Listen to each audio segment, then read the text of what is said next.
दोस्तों, climax tales में आपका स्वागत है। आज हम एक ऐसी खौफनाक जगह की सैर करेंगे जहां सूरज ढलने के बाद आपकी अपनी परछाई ही आपकी सबसे बड़ी दुश्मन बन जाती है।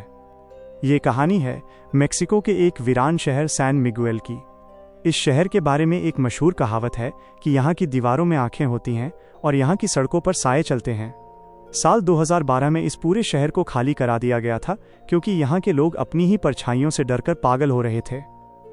डेविड एक प्रोफेशनल फोटोग्राफर था जिसे अजीब और रहस्यमयी जगहों की तस्वीरें खींचने का जुनून था। उसने सैन मिगुएल के बारे में सुना था कि वहाँ की धूप में भी परछाइयाँ अपनी मर्जी से हिलती हैं। डेविड अपनी महंगी कैमरों की किट लेकर इस वीरान शहर में जा पहुंचा।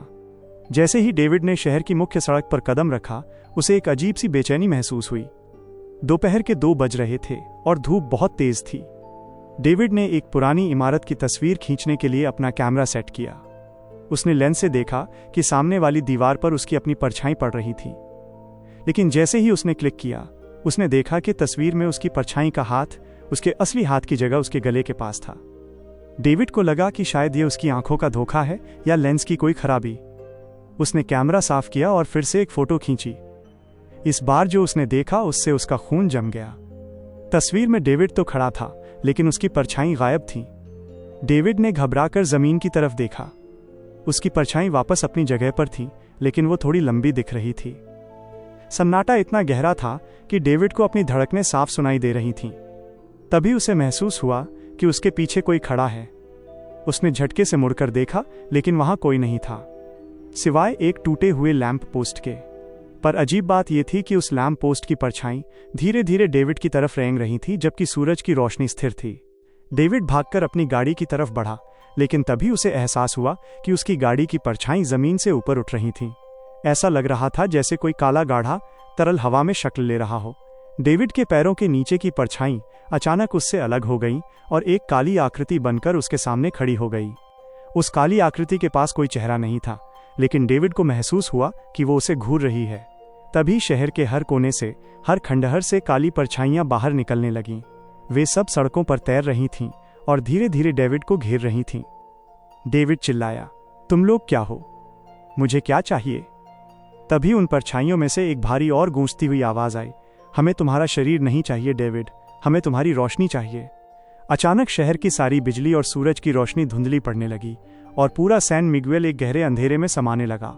डेविड को महसूस हुआ कि उसकी अपनी परछाई ने उसका पैर पकड़ लिया है और उसे जमीन के अंदर खींच रही है। डेविड ने अपनी पूरी जान लगाकर अपना पैर छुड़ाया और पीछे की तरफ भागा। उसे समझ आ गया था कि इस शहर में रोशनी ही उसका एकमात्र हथियार है। उसने जल्दी से अपने बैग से अपनी हाई पावर फ्लैशलाइट निकाली और उसे ऑन कर दिया। जैसे ही रोशनी की तेज किरण उस काली आकृति पर पड़ी, वो परछाई एक डरावनी चीख के साथ पीछे हट गई और धुएं की तरह गायब हो गई। लेकिन डेविड की राहत बस कुछ ही पलों की थी। उसने देखा कि उसकी फ्लैशलाइट की रोशनी जहां जहां पड़ रही थी, वहां की परछाइयां और भी ज्यादा डरावनी और बड़ी होकर दीवारों पर नाचने लगी थीं। ऐसा लग रहा था जैसे रोशनी इन परछाइयों को और भी ज्यादा ताकतवर बना रही थी। डेविड भागते हुए शहर के एक पुराने चर्च के अंदर घुस गया।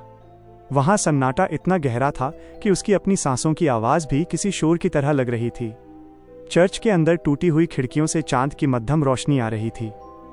डेविड ने देखा कि चर्च की दीवारों पर लगी संतों की मूर्तियों की परछाइयां अपनी जगह से हटकर फर्श पर रेंग रही थीं। तभी चर्च के एक अंधेरे कोने से एक बूढ़ा आदमी बाहर आया। उसके हाथ में एक मोमबत्ती थी जिसकी लौ बहुत धीमी जल रही थी। उस आदमी की आंखों में गजब का खौफ था।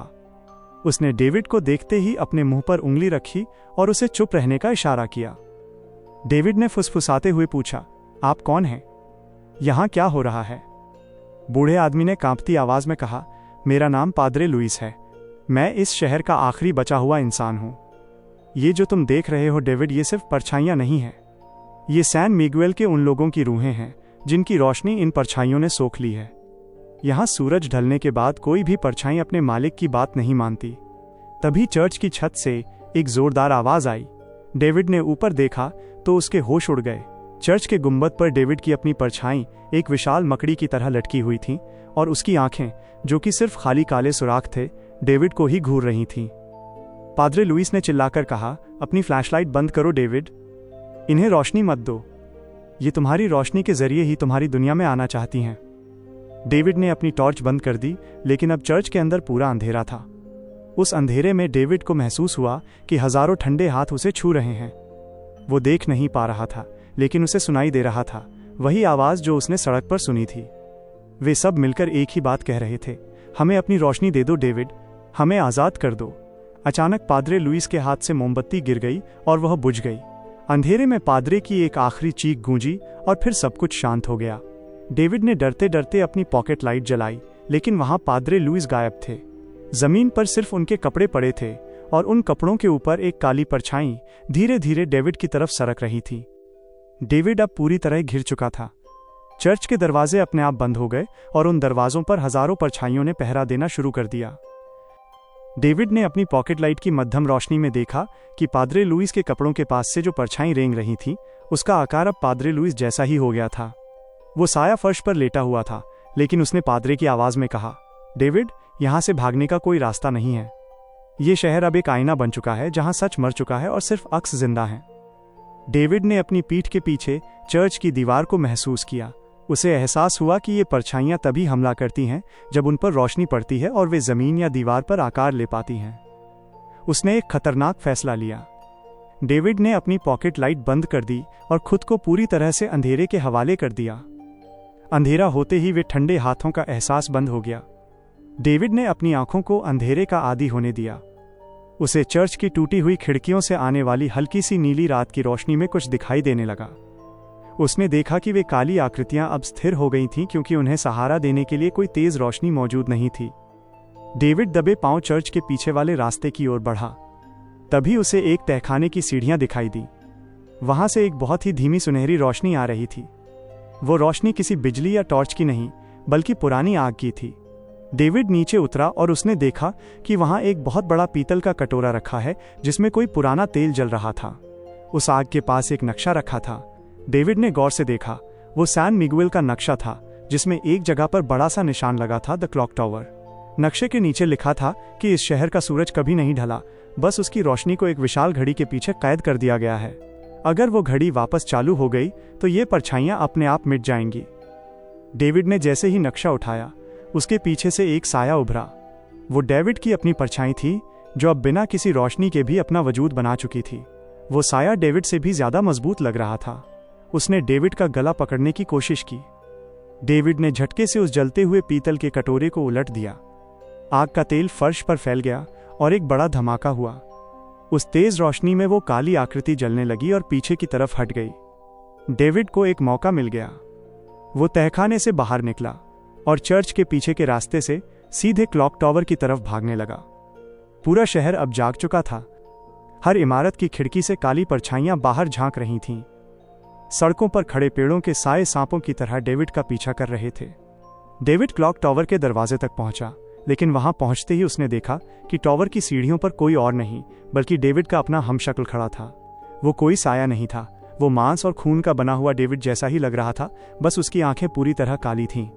उस हमशक्ल ने मुस्कुराते हुए कहा, अगर तुम ऊपर गए और रोशनी वापस लाए तो तुम मर जाओगे डेविड, क्योंकि रोशनी पड़ते ही तुम्हारी अपनी रूह तुम्हारी परछाई बन जाएगी और मैं तुम्हारा शरीर लेकर इस शहर से बाहर चला जाऊंगा। डेविड के सामने अब एक धर्म संकट था। या तो वो अपनी जान बचाए और इस शहर को हमेशा के लिए अंधेरे में रहने दे, या फिर खुद को कुर्बान करके इस शहर की रोशनी वापस लाए। डेविड ने उसकी आंखों में देखा और समझ गया कि ये कोई समझौता नहीं बल्कि एक जाल है। अगर वो आज पीछे हट गया तो ये अंधेरा पूरी दुनिया को निगलने के लिए सैन मिगुएल से बाहर निकल जाएगा। डेविड ने अपने हमशक्ल को धक्का दिया और ऊपर की ओर दौड़ लगा दी। हमशक्ल एक भयानक चीख के साथ परछाई में बदल गया और सीढ़ियों पर रेंगते हुए डेविड का पीछा करने लगा। डेविड जैसे ही टावर के सबसे ऊपरी हिस्से में पहुंचा, उसने देखा कि वहां एक विशाल लोहे का गियर लगा है जो जंग की वजह से रुका हुआ था। उस गियर के बीच में एक चमकता हुआ पत्थर फंसा था। यही वो रोशनी थी जिसे इन परछाइयों ने सदियों से कैद कर रखा था। जैसे ही डेविड ने उस पत्थर को निकालने के लिए हाथ बढ़ाया, उसका हमशक्ल पीछे से पहुंचा और उसने डेविड की गर्दन पकड़ ली। तुम खुद को मिटाने जा रहे हो डेविड। जैसे ही ये घड़ी चलेगी तुम्हारी अपनी पहचान खत्म हो जाएगी। डेविड का दम घुट रहा था, लेकिन उसने अपनी पूरी ताकत बटोरी और अपने बैग से एक छोटा कैमरा ट्राइपॉड निकालकर गियर के बीच दे मारा। जोरदार कड़कड़ाने की आवाज आई और वो जाम हुआ गियर घूमने लगा। पत्थर की वो कैद टूट गई और उसमें से सूरज जैसी तेज रोशनी फूटी। पूरे सैन मिगुएल शहर में एक ऐसा प्रकाश फैला कि हर कोना चमक उठा। डेविड के हमशक्ल का शरीर उस रोशनी में भाप बनकर उड़ने लगा। शहर की सड़कों पर रेंगती हजारों परछाइयां एक झटके में मिट गईं।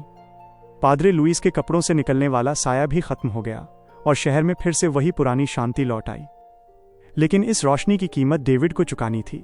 जैसे जैसे रोशनी बढ़ रही थी, डेविड को महसूस हुआ कि उसका अपना शरीर पारदर्शी होता जा रहा है।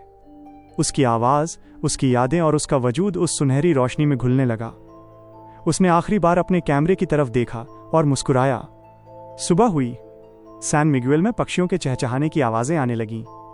वो शापित शहर अब एक खूबसूरत पुराने कस्बे जैसा लग रहा था।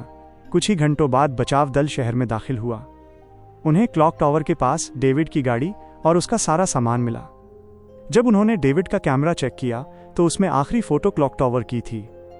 उस फोटो में कोई इंसान नहीं था, बस सुनहरी रोशनी थी। लेकिन अगर कोई उस फोटो को बहुत ध्यान से देखता तो उसे टावर की फर्श पर एक बहुत ही धुंधली परछाई दिखाई देती जो कैमरे की तरफ हाथ हिला रही थी। डेविड अब उस रोशनी का हिस्सा बन चुका था जो इस शहर की रक्षा कर रही थी। सैन मिगुएल का सूरज अब कभी नहीं ढलने वाला था, क्योंकि उसकी रखवाली खुद वो फोटोग्राफर कर रहा था जिसने अपनी परछाई को हरा दिया था। दोस्तों, परछाइयों का शहर की ये कहानी आपको कैसी लगी? क्या आपने कभी अपनी परछाई को गौर से देखा है? अगर ये कहानी आपके दिल को छू गई तो इसे लाइक करें और कमेंट में लाइट जरूर लिखें।